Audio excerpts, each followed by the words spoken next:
Brought to you by NBC bearing, भारताची पहिली bearing उत्पादक।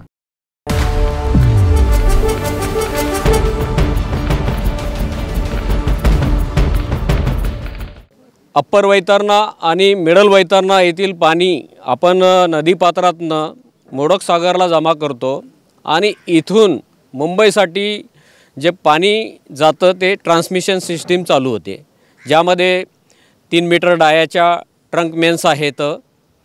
अप्पर वैतरणा ट्रंक मेन आहे, मिडल वैतरणा आहे, मोडक सागर आहे आणि याच्या व्यतिरिक्त एक तानसा धरण पण आहे या सिस्टीमवर।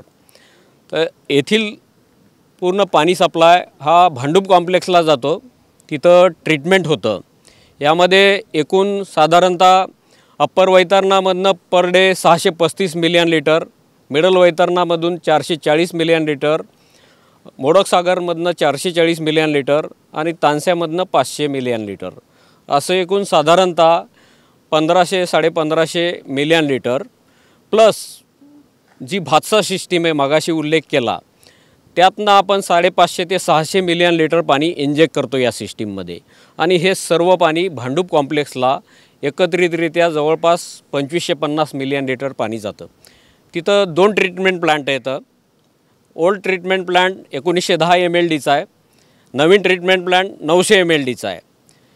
तिथं जे काही पाणी ट्रीट होतं ते एक मास्टर बॅलन्सिंग रिझर्वायरला स्टोअर केलं जातं आणि तिथनं मुंबईतल्या व्हेरियस सर्व्हिस रिझर्वायर तिथे डिस्ट्रीब्यूट केलं जातं। भांडूप कॉम्प्लेक्समधनं पाणी एक टनेलमार्फत बोरिवली रिझर्वायरला जातं, दुसरं मालाड रिझर्वायरला जातं आणि तिसरं वेरावळी रिझर्वायर, आणि एक टनेल आपली वेरावळी पुढे Vakola shaft, Mahim tunnel shaft, असं करत करत महालक्ष्मी शाफ्ट आणि मलबार हिलला एंडला जातं। थोडक्यात भांडूप कॉम्प्लेक्सचं पाणी एंटायर वेस्टर्न सबअबचे 9 वार्ड आणि सिटीतला G north, G south, D ward, C ward आणि A वार्ड इतक्या वार्डला पाणी पुरवठा होतो। साधारणतः मुंबईतला 50% पाणी सप्लाय या सिस्टीमवरनं होतो। उर्वरित 50% पाणी सप्लाय भातसा धरण आहे, जे राज्य शासनाच्या मालकीचं आहे, त्यातून 20 ते 20 MLD पाणी आपण उचलतो। त्यापैकी 1365 मिलियन लिटर पाणी आपण पिसे पांजरापोळ येथील ट्रीटमेंट प्लांटला ट्रीट करतो आणि यवई MBR मार्फत ईस्टर्न सबअबमधील जी वार्ड्स आहेत, मुलुंड, भांडूप, घाटकोपर, ट्रॉम्बे, सिटीमधला F नॉर्थ, E विभाग आणि B विभाग, म्हणजे हे पाणी 2 जे MBR आहेत भांडूपचा आणि येवईचा, यामार्फत मुंबईमधल्या 27 सर्व्हिस रिझर्वायरला पाठवले जातं आणि तिथनं डिस्ट्रीब्युटरी नेटवर्कमार्फत कन्झ्युमरपर्यंत प्रोव्हाइड केलं जातं। एकूण मुंबईला आजच्या घडीला साधारणतः 4000 मिलियन लिटर पाणी आपण सप्लाय करतो। जेव्हा धरणं पूर्ण भरलेली असतात त्याची एकूण कॅपॅसिटी जवळपास 14,47,000 मिलियन लिटर होते।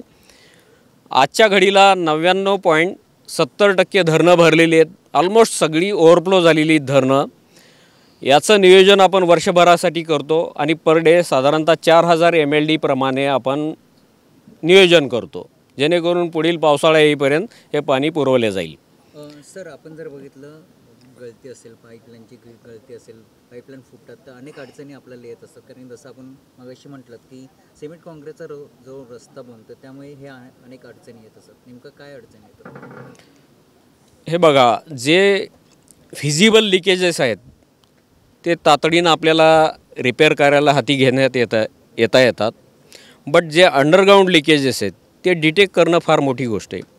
रिपेअर करायला विदिन 1 डे आपण रिपेअर करतो कोणतंही लिकेज, बट एखादा कॉन्क्रीट रोडच्या खाली लिकेज झालं तर ते सरफेसवर येत नाही। ते डिटेक्ट करण्यासाठी आम्हाला मग एखादं ट्रायल पिट घ्यावं लागतं वॉटरमेन कट करून त्यामध्ये CCTV कॅमेरा पास करून त्याचं एक्झॅक्ट लोकेशन डिटेक्ट करावं लागतं आणि ते लोकेशन डिटेक्ट झालं की तिथं खड्डा घेऊन ते रिपेअर करावं लागतं। यात थोडा वेळ जातो, ही अडचण आहे। म्हणजे सर, काँक्रिटीकरण जर विचार केला मुंबईचं होतंय संपूर्ण रस्त्यांचं, वॉटर डिपार्टमेंटसाठी चांगली गोष्ट आहे की वाईट गोष्ट? बघा, मुंबईच्या नागरिकांसाठी विचार केला तर आपल्याला पॉटहोल फ्री रस्ते पाहिजेत, तर काँक्रिटीकरण करणं तितकंच गरजेचं आहे. लिकेजेस जे काय आहे त्यासाठी आपण तशा एजन्सीज नेमलेल्या आहेत. जे काही लिकेज होतात ते तातडीनं दुरुस्त करण्यासाठी अत्याधुनिक असे CCTV कॅमेरे वापरतो आहेत आपण अंडरग्राऊंड लिकेज डिटेक्ट करण्यासाठी. आणि सरफेस लिकेज तर विदिन 48 आवर्स आपण अटेंड करतो. आणि सर, ज्या प्रकारचं आपण बघतोय की मुंबईचं पॉप्युलेशन वाढतं आहे आणि आता जो आपल्याकडे पाणीसाठा आहे, तर अजून किती एक्सटेंटपर्यंत आपण बघू शकतो की हे चालेल?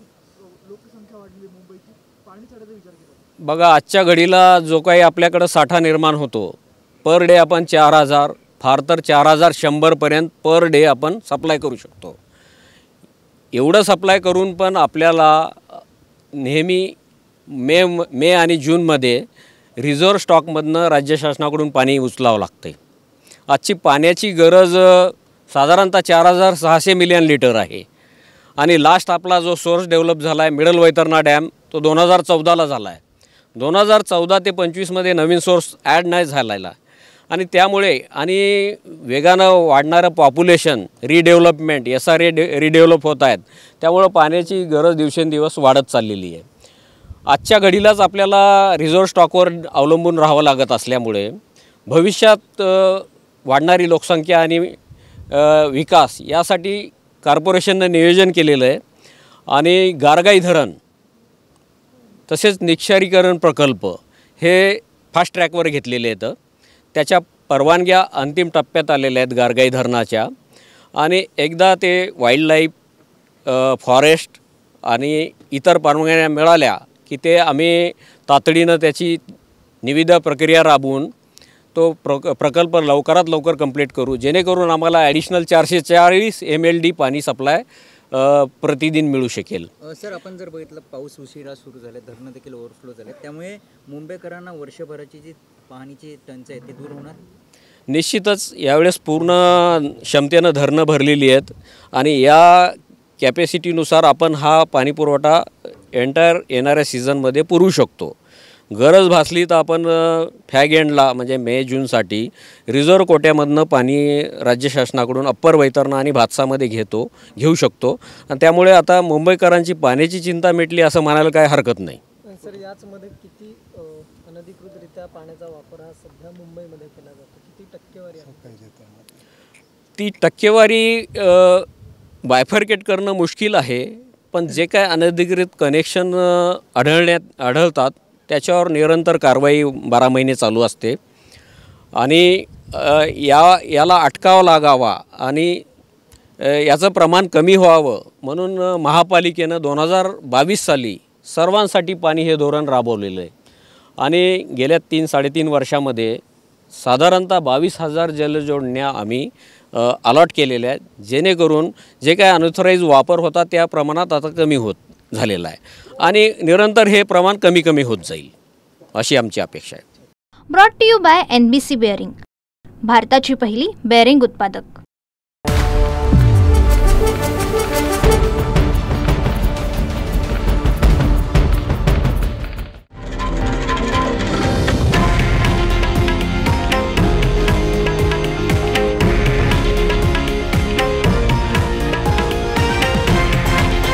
हे आहे देशातील नंबर 1 न्यूज नेटवर्क आणि आपण पाहत आहात TV9 मराठी, एकमेव.